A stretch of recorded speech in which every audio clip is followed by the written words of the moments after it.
मुझे कुछ मिले या ना मिले मोहम्मद मिले, यानी वो शय जिसे अल्लाह मिले। बलगल उला बिकमालिही कशफद दुजा बिजमालिही हसनत जमीउ खिसालिही सल्लु अलैहि व आलिही। सम्मानित रौजातुल आतहार जामे मस्जिदेर उपस्थित मुसल्लिबृंद, सम्मानित एलाकाबासी, मुरब्बियाने जाम, पर्दार आड़ालेर मा ओ बोनेरा, महान आल्लाह रब्बुल इज्जत ओयाल जालालेर दरबारे आमरा लाखों कोटी शुक्रिया सुजूद आदाय करছি যে মহান আল্লাহ রাব্বুল ইজ্জত আজকের সৌদি আরবে হচ্ছে আজকে ঈদের দিন এবং বাংলাদেশে ৯ জিলহজ, এমন মহিমান্বিত দিনে একত্রিত হওয়ার তৌফিক দান করলেন। সেজন্য আল্লাহ রাব্বুল ইজ্জতের দরবারে আমরা শুকরিয়া আদায় করছি। আমরা সকলে সমস্বরে চিৎকার দিয়ে বলছি আলহামদুলিল্লাহ। বিশেষ করে আলেম সমাজ শুক্রবারে আপনাদের আমাদের নসিহত করে। আলেমের দায়িত্ব হচ্ছে মানুষকে জানানো। আলেমরা হচ্ছে নবীদের ওয়ারিস, নবীদের উত্তরাধিকারী। যে দাওয়াত নবী রাসূলগণ দিতেন আল্লাহর তাওহীদের দিকে, আল্লাহর একাত্মবাদের দিকে, আল্লাহর দ্বীনের দিকে, সেই একই দাওয়াত বর্তমান যুগের আলেম ওলামারাও আপনাদের দিচ্ছেন। সেজন্য আলেম ওলামাদের সম্মান করা হলে, তাদের আনুগত্য করা হলে প্রকারান্তরে আল্লাহ রাসূলের আনুগত্যই করা হয়। কার আনুগত্য করা হয়? আল্লাহ রাসূলের আনুগত্যই করা হয়। কারণ রাসূল নবীরা যে দ্বীনের দাওয়াত দিয়েছেন, আর বর্তমান ওলামায়ে কেরাম নবীদের উত্তরাধিকারী হিসাবে সেই দ্বীনের দিকেই মানুষকে আহ্বান করছেন। একই দাওয়াত, একই ক্যাটাগরির, একই স্রষ্টার দিকে। সুতরাং আলেম ওলামাদের বেইজ্জতি করা, তাদের অগ্রাহ্য করা, অবহেলা করা, অসম্মান করা নবী রাসূলদের অসম্মান করার শামিল, নবী রাসূলদের অসম্মান করার নামান্তর। আর নবী রাসূলদেরকে অপমান করা মানে হচ্ছে কাকে অপমান করা? আমার আল্লাহ তাআলাকে অপমান করার শামিল। নাউযুবিল্লাহি মিন যালিক। কথাগুলো আপনাদের বোঝার জন্য বলছি। আপনারা মনে করতে পারেন যে তিনি তো আমাদের মতো একজন মানুষ। হ্যাঁ, আপনাদের মতোই আলেম ওলামারা একজন মানুষ, আপনাদের পাশেই থাকে, আপনাদের মাঝেই থাকে। আল্লাহ রাব্বুল আলামিন বলছেন, রব্বানা ওয়াবআস ফীহিম রাসূলাম মিনহুম ইয়াতলু আলাইহিম আয়াতিকা ওয়া ইউআল্লিমুহুমুল কিতাবা ওয়াল হিকমা। এই যে আল্লাহ রাব্বুল আলামিন আপনাদের মধ্য থেকে একজন রাসূল প্রেরণ করেছে, যিনি আপনাদেরকে দ্বীন ও হিকমত, দ্বীন ও কিতাব শিক্ষা দিবেন, কোরআনের তালিম দিবেন, প্রশিক্ষণ দিবেন, আল্লাহর দ্বীনের দিকে ডাকবেন। আল্লাহ তাআলা কি বলছেন? আপনাদের মাঝ থেকেই, মানুষের পক্ষ থেকে, মানুষের মধ্য থেকে একজন রাসূল আল্লাহ তাআলা প্রেরণ করেছেন। অনুরূপ এটা এই জন্য একটা রেফারেন্স হিসেবে আমি দিলাম এ কারণে যে আলেম সমাজ তারা তো ভিন্ন জগতের কেউ নয়, তারা জঙ্গলে বসবাস করে না, তারা আমাদের এই সমাজে মানুষের কাছেই, মানুষের সাথেই বসবাস করে। এই জন্য আলেম ওলামাদের বেইজ্জতি করা নবী রাসূলদের বেইজ্জতি করার শামিল। আলেম ওলামাদের কথা অমান্য করা কোরআন হাদিসের অমান্য করার শামিল। কোরআন হাদিসকে অমান্য করলে কার কথা অমান্য করা হয়? আল্লাহ এবং তার রাসূলকে। বুঝাতে পারলাম? সবাই একটু খেয়াল করবেন। এগুলি মানুষকে জানাতে হবে। যারা আলেমদের সমালোচনা করে, ইসলামের সমালোচনা করে, তারা প্রকারান্তরে আল্লাহ এবং তার রাসূলেরই সমালোচনা করলো। কারণ আলেম ওলামারা সে কোরআন থেকেই কথা বলে, হাদিস থেকেই কথা বলে। যতদিন আলেম ওলামারা কোরআন হাদিস থেকে কথা বলবেন, ততদিন পর্যন্ত তাদের কথা শোনা এবং মানা ফরজ, অবশ্যই পালন করতে হবে। এই কাজ, আমি কাজ নিয়ে অনেক কথা বলেছিলাম। এই কাজের জায়গায় কাজ থাকবে, বাড়ির জায়গা বাড়ি পড়েই থাকবে, জায়গা জমিন পড়েই থাকবে, শুধু চলে যাব আমি আর আপনি। যাদের জন্য এই পৃথিবীর সব কিছু গড়ালেন, সুন্দর বিল্ডিং করলেন, ঘরের ফার্নিচার দিয়ে ঘরটাকে ওয়েল ডেকোরেটেড করলেন, সাজালেন সুন্দরভাবে, সুন্দর বাড়ি নির্মাণ করলেন, বাড়ির চারিদিকে ইট দিয়ে ওয়াল তুললেন, এত সুন্দর রাজকীয় বাড়ি বানালেন, বাড়ির গেট বানালেন। এই বাড়ি আপনি কি চিরদিন থাকতে পারবেন? এই বাড়িতে পারবেন না। এই বাড়ি গাড়ি রেখেই চলে যেতে হবে। আজকে আপনি যাদের জন্য এইগুলি গড়ালেন, 200 বছর পর তারা কেউ আপনার নয়, কেউ আপনাকে চিনবেও না, দোয়াও করবে না, আপনাকে স্মরণও করবে না। কারণ 200 বছর পর, 250 বছর পর এই বসতের মালিক কে ছিল, এই জায়গা জমির মালিক কে ছিল, কেউ চিনবে না, আপনার নামও জানবে না। মানুষ কয় প্রজন্মের কথা স্মরণ করে? দাদার দাদা, দাদা পরের দাদা, কয় দাদার কথা স্মরণ করবে? নিজের দাদার কথাই তো অনেকের মনে থাকে না। আসলে এই কথাগুলো আমাদের কানে ঢোকে না। আমরা মানুষ এত পাষাণ হয়ে গেছি, এত নিষ্ঠুর হয়ে গেছি, যে আল্লাহ খাওয়ান পরান সে আল্লাহর কথা আমাদের স্মরণে আসে না। শুধু আমরা বাড়িতে বসে কাজই করে যাই, কাজই করে যাই। এই সংসারের এই যে কাজ করে আপনি আপনার স্ত্রীর না জোগাতে পারবেন, আপনার স্ত্রীর মন না জোগাতে পারবেন, আপনার সন্তানের মন, কারোই মন পরিপূর্ণভাবে আপনারা সন্তুষ্ট করতে পারবেন না। দিন শেষে আপনি জিরো, সমালোচনার মাঝেই আপনাকে থাকতে হবে। আর যিনি বেজার হন না, একটু করলে অনেক খুশি হয়ে যান, তিনি কে? আল্লাহ তাআলা। তার কোনো অভিযোগ নাই। আল্লাহ তাআলা বলছেন, ও আমার বান্দারা, হাজার অপরাধ করেও যদি তোমরা আমার কাছে ক্ষমা চাও, তোমাদেরকে আমি ক্ষমা করে দেব। আমাকে ডাকো, আমি তোমাদের ডাকে সাড়া দেব। উদউনি আস্তাজিব লাকুম। আমাকে ডাকো। তোমার ব্যবসায় মন্দা, তোমার শরীর অসুস্থ, তোমার ঘরে অশান্তি, এটা মানুষের কাছে বলে কয়ে কি লাভ বলো? আপনি আজকে কোরবান দিতে পারছেন না, আগামী দিন অনেকেই কোরবান দিবে, আপনার কোরবানি দেওয়ার মতো পয়সা নেই। কোথায় আজকের নেতা নেত্রীরা, যাদেরকে আপনারা ভোট দিতেন, যাদের নামে আপনারা মিছিল করতেন, যাদের নামে আপনারা মানুষ খুন করতেন, যাদের নামে আপনারা মানুষকে অসম্মান করতেন, যাদের নামে কোনো মানুষকে অন্য দলের কোনো লোক ঘরে ঘুমাতে পারত না, আজকে তারা কোথায়? আজকে কোনো সরকার নেই, নির্বাচিত কোনো সরকার নেই। দেখবেন ওই সরকারের লোকেরা, চেলা চামুন্ডারা আজকে আপনাকে 50,000 টাকা দিয়ে, 1 লাখ টাকা দিয়ে, কিংবা 10,000 টাকা দিয়ে একটা ছাগল কোরবানি করার জন্য কেউ এগিয়ে আসবে না।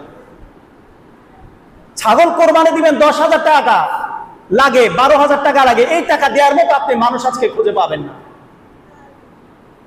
তাই আপনাদের মন খারাপ করে কোনো লাভ নেই। এটা মানুষের কাছে বলেন না কয়ে একমাত্র আল্লাহ তাআলার কাছে বলেন। সমস্ত আকুতি, সমস্ত রোনাজারি, অন্ধকার গহীনে তাহাজ্জুদের নামাজে দাঁড়িয়ে আল্লাহ তাআলাকে বলেন, হে আল্লাহ, আগামী দিন কোরবান, আমার তো কোরবানি দেওয়ার সামর্থ্য নেই, তুমি আমাকে সামর্থ্য দাওনি, আমাকে কোরবান দেওয়ার সামর্থ্য দাও, আমাকে সম্মানিত করো, হালাল রিজি রোজগার করার তৌফিক দান করো। সুতরাং আগামী দিন ইনশাআল্লাহ বাংলাদেশ সহ যারা প্রায় দেশে, বাংলাদেশ, পাকিস্তান, ভারত, এই 3 রাষ্ট্রে আগামী দিন কোরবানি, অনেকে আনন্দ করবেন। আমি কোরআনের আয়াত সূরা আল হাজ্জের 37 নম্বর আয়াত তেলাওয়াত করেছিলাম। এখানে আল্লাহ রাব্বুল আলামিন বলেছেন, লা ইয়ানালাল্লাহ লুহুমুহা ওয়ালা দিমাউহা ওয়ালাকিন ইয়ানালুহুত তাকওয়া মিনকুম। আল্লাহ রাব্বুল আলামিনের কাছে এই গোশত, কুরবানির এই গোশত, মাংস, কুরবানির রক্ত কোনো কিছুই পৌঁছে না। আল্লাহ রাব্বুল আলামিনের প্রয়োজন নেই। আল্লাহ রাব্বুল আলামিন এই মুসলমানদের কাছে, কুরবানি দাতার কাছে কি প্রত্যাশা করেন, কি চান? তিনি চান ওয়ালাকিন ইয়ানালুহুত তাকওয়া মিনকুম, কারা আল্লাহ রাব্বুল আলামিনকে ভয় করেছে আর কারা আল্লাহকে ভয় করে লৌকিক ইবাদত থেকে নিজেকে বিরত রেখেছে, আর কারা আল্লাহ রাব্বুল আলামিনকে ভয় করে অন্যায় অশ্লীলতা থেকে বিরত থেকেছে। আল্লাহ রাব্বুল আলামিন এটাই চান, এটাই প্রত্যাশা করেন। আমরা অনেকেই গরু কিনি, দেখা যায় নামাজটা পড়ি না, কোরবানি দিতে পারছি না, অনেকের লজ্জাবোধ লাগে, লজ্জা করে, সমাজে তার সম্মান আছে কিন্তু টাকা নেই, কোরবানি দিতে পারছে না। আপনার ছেলেরা সাবালেগ হয়েছে, তাই বন্ধুদের কাছে মুখ দেখাতে পারছেন না। মেয়ে বিয়ে দিয়েছেন, মেয়ের জামাইয়ের কাছে, শ্বশুর বাড়ির কাছে, মেয়ের শ্বশুর বাড়ির কাছে মুখ দেখাতে পারছেন না। কেন? মেয়েকে যদি বলা হয় তোমরা কি কোরবানি করেছো, যদি কোরবানি না করে তখন মেয়ের মন ছোট হয়ে যায়। এই যে অবস্থাটা, কোরবানি দিই নাই তাই বলে লজ্জা লাগে, কিন্তু দৈনিক 5 ওয়াক্ত নামাজ, এটা ফরজ ইবাদত। এই নামাজটা পড়তে আমরা যে পড়ছি না তার জন্য কোনো লজ্জাবোধ নেই। এটা বছরে একদিন, এটা না করতে পারলে আমাদের লজ্জা লাগে, কিন্তু আমাদের সামনে দৈনিক 5 ওয়াক্ত নামাজ আল্লাহ রাব্বুল আলামিন ফরজ করে দিয়েছেন, সেই নামাজটা আমরা পড়ি না, কিন্তু তাতে আমাদের লজ্জাবোধ নেই, আমাদের লজ্জা লাগে। তাহলে যারা কোরবানি দিচ্ছেন তারা কার সন্তুষ্টির জন্য, কাকে দেখানোর জন্য কোরবানি দিচ্ছেন, এটা কি আল্লাহ জানেন না? হাদিসে এসছে, ওমান আসদাকা ইউরাই ফাকাদ আশরাক, যে ব্যক্তি লোক দেখানোর জন্য দান সদকা করলো, কোনো আমল করলো, ইবাদত করলো, সেই ব্যক্তি একটা শিরকি গুনাহ করলো, নাউযুবিল্লাহি মিন যালিক। সম্মানিত মুসল্লিবৃন্দ, সম্মানিত এলাকাবাসী, কোরবানি করতে হবে আল্লাহ রাব্বুল আলামিনের সন্তুষ্টির জন্য। কোরবানির গরু, পশু, ছাগল এগুলি ফেসবুকে দিয়ে মানুষ থেকে অভিনন্দন আশা করেন, শুভেচ্ছা আশা করেন, বাহবা আশা করেন। বিশাল গরু আপনি কিনেছেন, তাই ফেসবুকে দিয়েছেন, আপনার ফেসবুক বন্ধুদের জানান দিলেন যে ভাইরা, এই বিশাল যে গরু, সুন্দর গরুটা দেখছো, এটা আজকে আগামী দিন আমরা এটা দিয়ে কুরবান দেব, কুরবানির গরু। তো কেউ আলহামদুলিল্লাহ বলে, কেউ মাশাআল্লাহ বলে, কেউ থ্যাংক ইউ বলে, কেউ বলে অনেক সুন্দর গরু তো কিনেছেন ভাই, দাম কত? তো দামও বলেন বিশাল, 2.5 লাখ, 3 লাখ, 5 লাখ টাকা। তো এই যে আপনারা ফেসবুকের বন্ধুদের জনসমর্থন আদায় করলেন, তাদের বাহবা নিলেন, আর প্রকারান্তরে মহান রাব্বুল আলামিনের আমল নামার যে সওয়াবের দপ্তর থেকে আপনাদের নামটা কাটা গেল। যারা ফেসবুক চালাচ্ছেন সবাইকে আমি সতর্ক করতে চাই, যারা ফেসবুকে গরু ছাগলের ছবি দিয়েছেন এখনই ডিলিট করে ফেলুন। তওবা করুন আল্লাহর কাছে যে আল্লাহ, আসলে তো কোরবানি তোমার জন্য আমরা করেছি, মানুষের দেখানোর জন্য নয়, লোক দেখানোর জন্য নয়, মানুষের বাহবা পোড়ানোর জন্য আমরা কোরবানি দেইনি। কোরবানি দিয়েছি একমাত্র তোমারই সন্তুষ্টির জন্য। আর আজকে এই কোরবানটা অনেকের কাছে প্রেস্টিজিয়াস ইস্যু হয়ে দাঁড়িয়েছে। এটা সম্মানের কারণ হয়ে দাঁড়িয়েছে যে কোরবানি দিলে তো সম্মানিত হলাম, বড় কোরবানি দিলে বাহবা পেলাম, কিন্তু দৈনিক 5 ওয়াক্ত নামাজ আমার উপর ফরজ, সেই নামাজটা আমরা পড়ছি না, তার জন্য কোনো অনুশোচনাও আমাদের মনে নেই, কোনো কষ্টও আমাদের মনে নেই। তাহলে তারা কোরবানি দিচ্ছেন কিসের জন্য? মানুষের সন্তুষ্টির জন্য, লোক দেখানোর জন্য।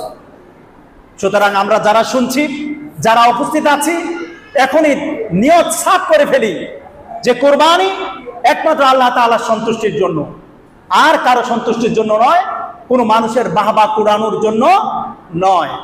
পৃথিবীতে সর্বপ্রথম কোরবানি করেছিলেন কে? আপনাদের জানা আছে? পৃথিবীতে সর্বপ্রথম কোরবানি করেছিলেন হযরত আদম আলাইহিস সালামের 2 পুত্র হাবিল আর কাবিল। আল্লাহ রাব্বুল আলামিন তার সন্তুষ্টির জন্য হাবিল দিলেন পশু, আর কাবিল দিলেন ফল ফলাদি দিলেন। তিনি তার কৃষি কাজ করত, কৃষি সামগ্রী তিনি কোরবানি দিলেন। আল্লাহ রাব্বুল আলামিন হাবিলের কোরবানিটা কবুল করে নিলেন, কাবিলের কোরবানি কবুল করলেন না। কি কারণে কবুল করলেন না? এর কারণ হচ্ছে কাবিল দিয়েছে দুনিয়ার মানুষকে দেখানোর জন্য, লোক দেখানোর জন্য, দুনিয়ার মানুষের সন্তুষ্টির জন্য, দুনিয়ার স্বার্থ সিদ্ধির জন্য। আর হাবিল কোরবানি দিয়েছে একমাত্র আল্লাহ রাব্বুল আলামিনের সন্তুষ্টির জন্য। তাহলে এই কোরবানি, কোন কোরবানি আল্লাহ তাআলা কবুল করেন? যে কোরবানি আল্লাহ রাব্বুল আলামিনের সন্তুষ্টির জন্য করা হয়, সেই কোরবানি আল্লাহ তাআলা কবুল করবেন। আর যারা লোক দেখানোর জন্য, মানুষকে দেখানোর জন্য, মানুষকে জানান দেওয়ার জন্য কোরবানি দিচ্ছেন, তাদের কোরবানি আল্লাহ রাব্বুল আলামিন কবুল করবেন। সম্মানিত উপস্থিতি, কোরবানি ওয়াজিব। আল্লাহ রাব্বুল আলামিন, আল্লাহ রাসূল সাল্লাল্লাহু আলাইহি সাল্লাম বলছেন, কোরবানির দিন কোরবানির পশু জবাই ছেড়ে বড় কোনো আমল, বড় কোনো সওয়াবের কাজ, পুণ্যের কাজ এই পৃথিবীতে আর একটাও নেই। সুতরাং কোরবানির দিন কোরবানি করাই হচ্ছে সবচেয়ে সওয়াবের কাজ, পুণ্যের কাজ। আল্লাহ রাব্বুল আলামিন বলছেন, ফাসাল্লি লিরাব্বিকা ওয়ানহার, হে নবী আপনি কোরবানি করুন এবং নামাজ আদায় করুন। কিন্তু আজকের মানুষ নামাজ আদায় করছে না, কোরবানি ঠিকই করছে। আবার এক শ্রেণীর লোক আছেন যে কোরবানি না দিলে তো আরো মাংস বেশি পাওয়া যায়। আপনি 700 রেখে, 500 রেখে, 300 রেখে, 100 রেখে কোরবানি দিলেন, আপনি পেলেন 10 কেজি মাংস, আর যে কোরবানি দেয় নাই সে পায় 20 কেজি মাংস। তো যারা এ আশায় কোরবানির সামর্থ্য থাকা সত্ত্বেও কোরবানি দেন না, আল্লাহ তাআলা, আল্লাহ রাসূল সাল্লাল্লাহু আলাইহি সাল্লাম বলছেন, মান ওয়াজাদা সাআতান ফালাম ইউদাহি ফালা ইয়াকরাবান্না মুসাল্লানা। ও দুনিয়ার মানুষ, যারা কোরবানির সামর্থ্য থাকা সত্ত্বেও কোরবানি করে নাই, মানুষের সেই বাটার মাংসের আশায় কোরবানি দিয়েছে, তাহলে তার উচিত সে যেন আমার ঈদগাহের সামনেও না আসে, ঈদের নামাজ পড়তে না আসে, তার নিকটবর্তী না হয়। আমাদের সমাজে এরকম মুসল্লি আছে না? এমন লোক আছে না? কোরবানি দেওয়ার সামর্থ্য থাকা সত্ত্বেও কোরবানি দেয় না। বিভিন্ন ফেকার কিতাবের হাওলা অনুযায়ী যার কাছে 84,000 টাকা, 84,000 টাকা আছেন, তাকে কোরবানি দিতে হবে। অনেকে বাপ কোরবানির দাতা নয়, বাপের কাছে টাকা নেই, এখন রিটায়ার্ড পারসন, বাপ কাজকর্ম করতে পারে না, বাপের সম্পদ নাই, সব ছেলেরা মালিক, ছেলেরা ইনকাম করে। তো ছেলেদের কাছে যদি হিউজ পরিমাণ টাকা থাকে, 1 লক্ষ টাকার উপরে থাকে, 80,000 উপরের টাকা থাকে, তাহলে তার উপর কোরবানি ফরজ। আবার অনেকে মনে করেন যে না, আমরা এই কোরবানির টাকাটা আমাদের বাপকে দিয়ে দিলাম, বাবাকে দিয়ে দিলাম, বাবার নামে কোরবানি হোক। এটা যেমন ঠিক আছে, বাবাকে দিলে কোরবানির টাকা বাবাও দিতে হবে, কিন্তু আপনিও যে কোরবানির মালিক, আপনাকেও দিতে হবে। বাবার নামে দিলে আপনি রক্ষা পেলেন না, আপনাকেও কোরবানি দিতে হবে। ছেলে বিদেশ থাকে, বাবার নামে টাকা পাঠিয়েছে, সংসারে টাকা পাঠিয়েছে, ছেলে দেয় না, বাবা দেয়। আর বাবার নামে তো কোরবানি ফরজ নয়। বাবা যদি কোরবানির দিন কোরবানি দেওয়ার মতো সামর্থ্যের পরিমাণ টাকা থাকে, তাকেও কোরবানি দিতে হবে। কিংবা আপনি বিদেশ থেকে যে টাকা পাঠিয়েছেন, সে টাকা দিয়ে তাকেও কোরবানি দিতে হবে, আর আপনিও কোরবানি দিতে হবে। কোরবানি দুইজনের নামেই হবে। সুতরাং কেউ যদি মনে করেছেন পিতার নামে কোরবানি দিলে হবে, ছেলেকে কোরবানি দিতে হবে না, তা বলা যাবে না। কোনো বাপের ছেলে আছে যে চাকরি বাকরি করে না, লেখাপড়া করে, কিন্তু তারপরও সে টাকার মালিক, টিউশনি করে, কিংবা পাশাপাশি কোনো চাকরি করে, তাহলে সে যদি কোরবানি ঈদের দিন একটা ছাগল কোরবানি দেওয়ার মতো সামর্থ্য রাখে, তাকেও কোরবানি দিতে হবে। আর এই কথা বলার সুযোগ নাই আমি যে পিতার হোটেলে খাচ্ছি, সুতরাং পিতা দিলেই তো আমার কোরবানি হয়ে গেল না। আপনার কোরবানি আপনার, পিতার কোরবানি পিতার। পিতা যদি কোরবানির মালিক না হয়, তিনি কোরবানি দিবেন না। সামর্থ্য যদি না থাকে, কোরবানি দিবেন না, তিনি গোশত খাবেন। আমাদের সমাজে এমন অনেক মানুষ আছে, শোনা যায়, আমি কালকেও শুনেছি, যে সন্তান কোরবানি করেছে, সংসার আলাদা, পিতা রিক্সা চালায় কিংবা কোনো রকম কষ্ট করে ব্যবসা বাণিজ্য করে দিন চালায়, কোরবানি দিয়েছে, সন্তান তার পিতাকে গোশত দেয়নি।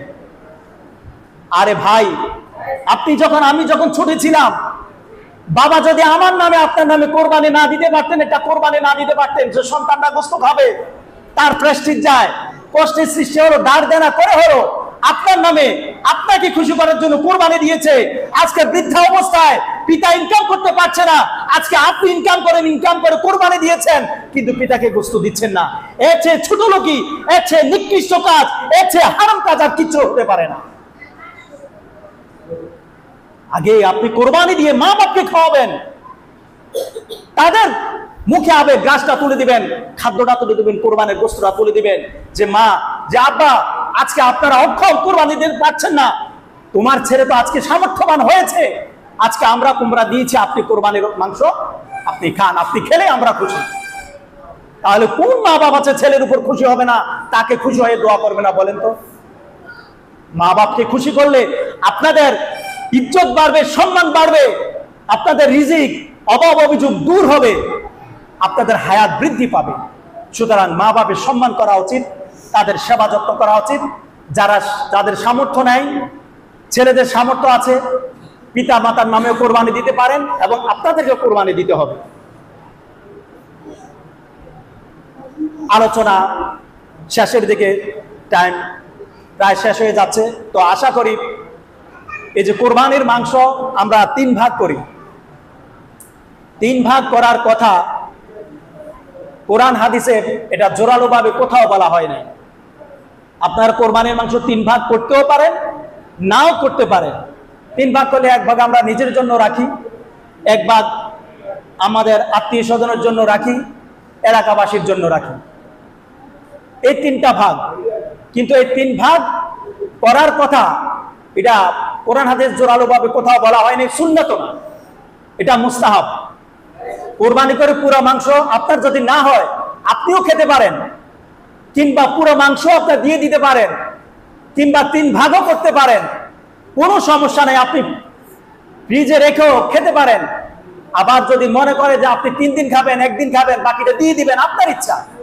তবে কোরবানির মাংস যারা গরিব, কোরবানি দিতে পারেনি, তাদেরকে যদি না দেওয়া হয়, এটা কৃপণতা। আর হাদিসে এসছে, আল বাখিল লা ইয়াদখুলুল জান্নাহ, বখিল মানুষ জান্নাতে যাবে না, কৃপণরা জান্নাতে যাবে না। সুতরাং কোরবানির গোশত গরিবকে না দিয়ে আমরা কৃপণতার পরিচয় দিতে চাই না। তবে কোরবানির মাংস 3 ভাগ করাও কোনো জরুরি নয়, এটা স্পষ্ট জানি না।